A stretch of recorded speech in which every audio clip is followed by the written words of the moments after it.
Vamos a otro tema. 1 de cada 4 alumnos de segundo básico no comprende lo que lee según los resultados del CIMSE tomado a 218.000 estudiantes.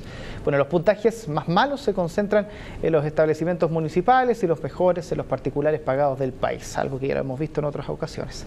Para conversar más sobre estos temas, estos resultados, nos encontramos con el coaching educacional y creador de aprendizajeinteligente.net, Pablo Menichetti, a quien le damos la bienvenida. ¿Cómo está? Muy bien, gracias, Germán.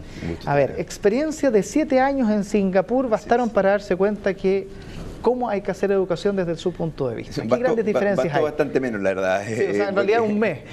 No, claro, porque uno se da cuenta que el enfoque es totalmente distinto. De hecho, en la práctica, bueno, un poco refiriéndonos al tema del CIMSE, ¿cierto? Aquí hay dos temas que son importantes. Uno, cuando enseñamos a leer, no significa que enseñáramos a comprender, porque dicen, no, yo les enseñé a leer, pero los niños no comprenden. Es porque el sistema en general está enfocado en enseñar sistemas lógicos, juntar palabras, como digo yo. Le enseñamos a los niños a juntar palabras y hacerlas que suenen, aprendió a leer. Pero resulta que la comprensión es algo mucho más complejo. La comprensión requiere saber crear imágenes, saber entender el contexto, saber escanear un texto antes. Son herramientas de aprendizaje, son herramientas de enseñanza. Entonces, ¿qué es lo que pasa, Germán? Es que nos hemos enfocado en un sistema lógico y tradicional, en un sistema donde le entregamos contenido a los jóvenes, pero les dejamos de enseñar a cómo aprender. Si tú lo piensas, por año y año nos mandan al colegio y nos dicen estudia, pero nunca nos dicen cómo. Por darte un ejemplo, ¿cierto? Entonces, en la práctica no le enseñamos el cómo, sino le enseñamos qué, le entregamos contenido, le enseñamos a leer, le enseñamos a escribir, a juntar palabras a los jóvenes, pero no le enseñamos a cómo realmente ocupar esto para aplicarlo en el mundo en el que vivimos. No sé si me entienden lo que está detrás. Es un poco lo que dicen los críticos del actual sistema, que estamos creando robot y que este robot se opera desde a remota distancia y que por sí solo el robot no sabe funcionar mucho. Absolutamente. En la práctica, a ver, el sistema educacional que conocemos hoy día fue creado 2 siglos atrás por revolución industrial, cuando se masificó el sistema educacional. De un día para otro aparecieron las industrias y empezaron, dijimos, necesitamos estos trabajadores computadores, ¿cierto? Y generamos un sistema lógico en base a lenguaje, física, química, biología, matemática, ciencia, etcétera.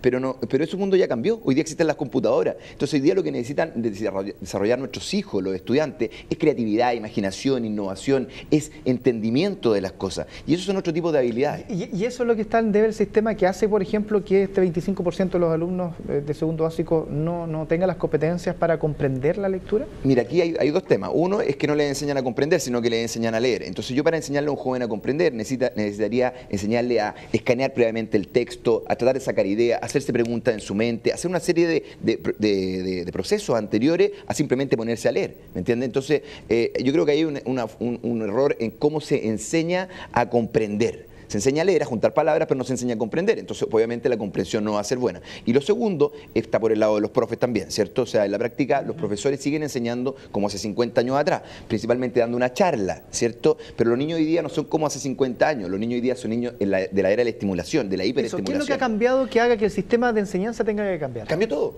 Hay una revolución educacional, que es lo que se habla hoy día en países como Singapur, ¿no es cierto? Que fue, o sea, una revolución de las informaciones que nos pilló a todos, ¿cierto? Aquí no hay que echarle la culpa a nadie, muchachos, de un día para otro esta cuestión llegó a una revolución y hoy día hay más información que nunca ante la historia de la humanidad, ¿cierto? Entonces, hoy día estamos hiperestimulados, nuestros hijos nacen con imágenes, con sonidos, los videojuegos, ¿cierto? Movimiento, interactuando con el entorno. Por lo tanto, si hoy día yo le regalo un caballito de madera a un niño, se va a aburrir como ostra, ¿cierto? ¿Por qué? Porque hace 50 años probablemente para el niño era estimulante, el caballito de madera hoy día es absolutamente aburrido. Por lo tanto, si yo le sigo entregando información en base a darle una charla a los estudiantes, como se hacía hace 50 años atrás, los niños se empiezan a aburrir. ¿Y qué está pasando? Que estamos culpando a los niños de que tienen problemas de déficit atencional y problemas de aprendizaje, y hoy día tenemos estamos medicando a 30% de los estudiantes de este país, y es una locura. Lo que estamos haciendo es tratando de adaptar a niños del siglo XXI a un sistema del siglo XIX. Entonces, ¿qué es lo que nosotros hacemos? Y lo que estamos tratando de hacer para mejorar el sistema es trayendo de Singapur todas estas herramientas de aprendizaje y de enseñanza, que lo que buscan es enseñar a los profes no tanto el contenido de lo que tienen que enseñar, sino cómo enseñar de una forma estimulante y entretenida. ¿Cuesta introducir eso? La verdad que no cuesta cuando realmente quieren aprender, porque hay profesores que son reacios a hacer, pero hay muchos otros que sí están interesados en aprender. Yo tengo seminarios, por ejemplo, yo tengo uno en agosto, donde yo estoy con los profesores 3 días y les doy herramientas de aprendizaje. ¿Y qué es lo que hacemos? No les explico a enseñar de nuevo, sino les digo cómo yo hago para que los jóvenes entren a mi sala y se entretengan desde el principio hasta el final. ¿Y eso qué involucra? Involucra de que son ellos los que tienen que hacer la clase, no yo. No sé si me entiendes. O sea, son ellos los que tienen que estar discutiendo acerca del tema, participando, compitiendo, opinando, y no soy yo el que tengo que estar dando un monólogo donde soy yo el que está dando soy el protagonista de la sala. Y desde el punto de vista de la comprensión, si se han podido ver resultados en términos de que los niños haya un cambio que logren comprender no solo la lectura, sino que comprender el entorno, la materia, lo que ellos están estudiando. Mira, por supuesto que hay ejemplos. Te voy a dar un ejemplo con respecto a la lectura que es muy simple. Técnicas integrales de aprendizaje, que es lo que se trata de enseñar hoy día. Cómo yo activo el cerebro para que... Mira, hoy día la neurociencia ya sabe cómo cómo funciona el cerebro. Podemos ver con un casco de vidrio acá, que cuando yo ocupo una técnica, se estimula una parte del cerebro, y si yo ocupo otra que es más entretenida y estimulante, se estimulan más partes del cerebro. Por ejemplo, si yo ocupo imágenes, sonido y me muevo al mismo tiempo para aprender algo, estoy viviendo la experiencia, se prenden muchas más partes de mi cerebro. Si yo estoy solamente repitiendo como loro, como lo hice yo 17 años entre el colegio y la universidad, porque nadie me enseñó otra forma, estoy estimulando una memoria a corto plazo, por lo tanto estoy siendo ineficiente en ocupar esta computadora, ¿se entiende? Entonces en la práctica, si yo le enseño a un niño, por ejemplo, le digo, lee este texto que te va a hacer una comprensión, el niño va a empezar a leer desde el principio. Eso es equivalente a que yo te diga a ti o a los padres, vamos a hacer un puzzle, esta es una pieza de un puzzle, ¿de qué se trata el puzzle? ¿Qué me vas a decir tú? No tengo idea, ¿cierto? ¿Por qué? Porque antes de ver el puzzle, de empezar a hacer el puzzle, ¿qué tengo que mirar yo?